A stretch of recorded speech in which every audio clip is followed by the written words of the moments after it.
Exercise number 5.1 का question number है second. और इस क्वेश्चन में बच्चों हमें एपी का फर्स्ट 4 टर्म्स को लिखना है, जिसमें फर्स्ट टर्म भी दिया है और कॉमन डिफरेंस भी दे दिया गया है। तो फॉर्मूले का यूज करना है, वैल्यू पुट कर देना है, बस सिंपल सा है बच्चों। चलो देखते हैं पहला क्वेश्चन। इसमें फर्स्ट टर्म के लिए ए लिखना है। ए है कितना 10, तो इसकी जगह पे 10 पुट कर देना, बस हो गया फर्स्ट टर्म। सेकेंड टर्म लिखने के लिए ए प्लस डी करना है। तो फर्स्ट टर्म तो ए है बच्चों 10, और डी कितना है 10 है, तो दोनों को यहाँ पे पुट कर देना है, 10 प्लस 10, ये हो जाएगा 20 सेकेंड टर्म।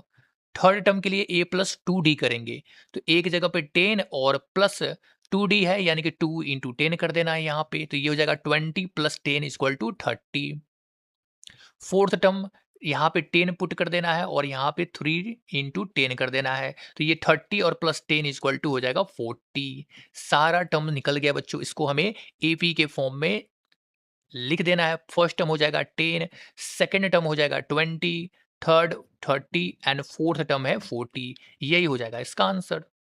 क्लियर। चलो सेकेंड क्वेश्चन देखते हैं। सेकेंड नंबर क्वेश्चन, यहाँ पे बच्चों ए की वैल्यू है -2 और डी की वैल्यू है 0। वैल्यू पुट कर देना है, तो एक जगह पे हो जाएगा -2 फर्स्ट टर्म। सेकेंड टर्म है ए प्लस डी, तो -2 हो जाएगा ए, और डी की वैल्यू 0 रख देना है, तो यहाँ भी सॉल्व करेंगे तो -2 आ जाएगा सेकेंड टर्म। थर्ड टर्म के लिए बच्चों -2 हो जाएगा, प्लस 2 × 0 कर देना है, तो ये तो 0 होगा, यहाँ भी -2 हो जाएगा। फोर्थ टर्म में यहाँ पे -2 प्लस 3 × 0 कर देंगे, ये 0 बचा यहाँ से -2। तो ये हर एक टर्म बच्चों यहाँ पे -2 है, तो ये भी एपी के फॉर्म में है। पहला टर्म -2, दूसरा टर्म -2, और ये सारा टर्म ही इसका -2 ही होगा।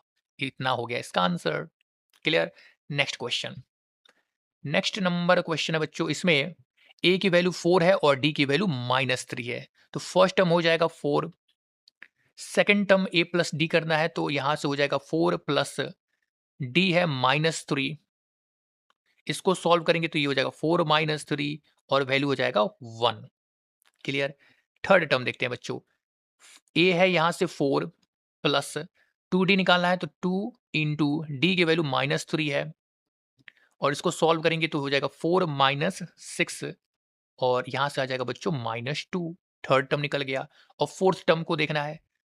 ए 4 है, प्लस 3 × डी की जगह पर रखेंगे -3 को, तो ये हो जाएगा 4 -3 × 3 9 हो जाएगा, इज इक्वल टू -5। तो ये सारे टर्म्स निकल गया। अब इसको हमें एपी के फॉर्म में लिख देना है। फर्स्ट टर्म हो जाएगा बच्चों 4, सेकेंड टर्म हो जाएगा 1, थर्ड टर्म -2 है, और फोर्थ टर्म हो जाएगा -5। ये हो जाएगा इसका answer. Next question. Next question है बच्चों, इसमें ए की वैल्यू दिया है -1 और डी की वैल्यू है 12। तो ए की जगह पे फर्स्ट टर्म निकल जाएगा -1, ए प्लस डी करना है, तो ए हो जाएगा -1 प्लस डी है 12। इसको सॉल्व करेंगे बच्चों, तो यहाँ से हो जाएगा 11। सेकेंड टर्म निकल गया। थर्ड टर्म के लिए ए प्लस 2 डी करना है, ए रखेंगे -1 प्लस 2 × डी है 12 यहाँ से, तो 24 और -1 कर देंगे तो 23 हो जाएगा। थर्ड टर्म 23 हो गया। इसके लिए करेंगे बच्चों, तो फर्स्ट टर्म -1 रखना है और डी 12 रखना है, 3 × 12 रख देना है, तो 36 में से एक कम हो जाएगा, 35 हो जाएगा। ये एपी निकल चुका है। अब इसको हमें एपी के फॉर्म में लिख देना है। -1 first term, second term 11, third term 23, और फोर्थ टर्म हो जाएगा 35। ये हो जाएगा इसका आंसर। नेक्स्ट क्वेश्चन बच्चों। नेक्स्ट क्वेश्चन है, इसमें ए की वैल्यू इतना और डी की वैल्यू इतना दिया है, तो ए हो जाएगा -1.25। ये हो गया ए। अब हमें निकालना है सेकेंड टर्म। ए की जगह पे रखेंगे बच्चों -1.25, और प्लस डी की जगह पे रखेंगे -0.25। इसको सॉल्व करना है, तो -1.25, और इसको भी सॉल्व करेंगे तो -0.25 हो जाएगा। माइनस माइनस प्लस हो जाता है, तो यहाँ से हो जाएगा 1.5 -1.5। ये हो गया सेकेंड टर्म। अब थर्ड टर्म के लिए बच्चों यहाँ से निकाल लेना है हमें।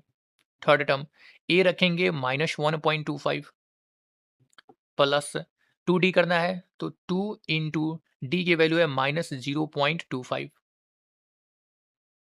इज इक्वल टू -1.25 तो होगा, और ये मल्टीप्लाई करेंगे तो -0.5 हो जाएगा। इसका डबल हो जाएगा तो 0.5 हो गया। अब इसको सॉल्व करेंगे बच्चों तो ये माइनस माइनस प्लस हो जाता है तो -1.75 हो जाएगा। ये हो गया थर्ड टर्म इसका।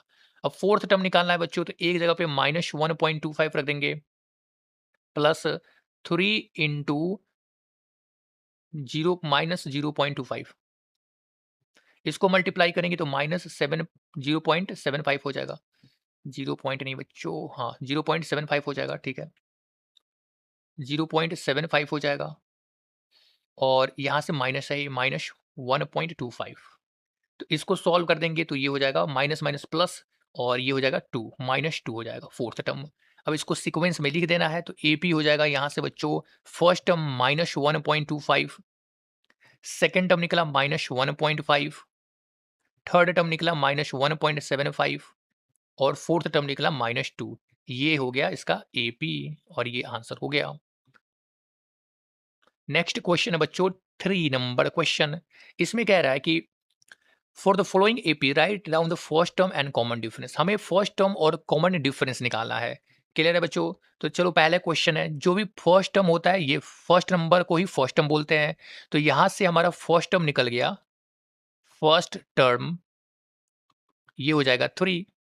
क्लियर? कॉमन डिफरेंस के लिए बच्चों हमें सेकंड माइनस फर्स्ट कर लेना है तो 1 माइनस डिफरेंस निकल जाएगा यहां से 1 minus 3, second term minus first term तो ये हो जाएगा -2। तो कॉमन डिफरेंस यहां से निकल गया बच्चों -2। ये हो गया इसका आंसर। क्लियर? सेकेंड क्वेश्चन है, इसमें हमें फर्स्ट टर्म निकालना है तो ये -5 हो जाएगा इसका फर्स्ट टर्म। फर्स्ट टर्म हो जाएगा -5 और कॉमन डिफरेंस निकालना है इससे। कॉमन डिफरेंस तो सेकेंड माइनस फर्स्ट करना है, -1 माइनस 5 कर लेना है तो ये हो जाएगा बच्चों -1 प्लस 5 और इसको सॉल्व करेंगे तो हो जाएगा यहाँ से 4। क्लियर? तो कॉमन डिफरेंस कितना निकला बच्चों? ये निकल गया 4। ये हो जाएगा इसका आंसर।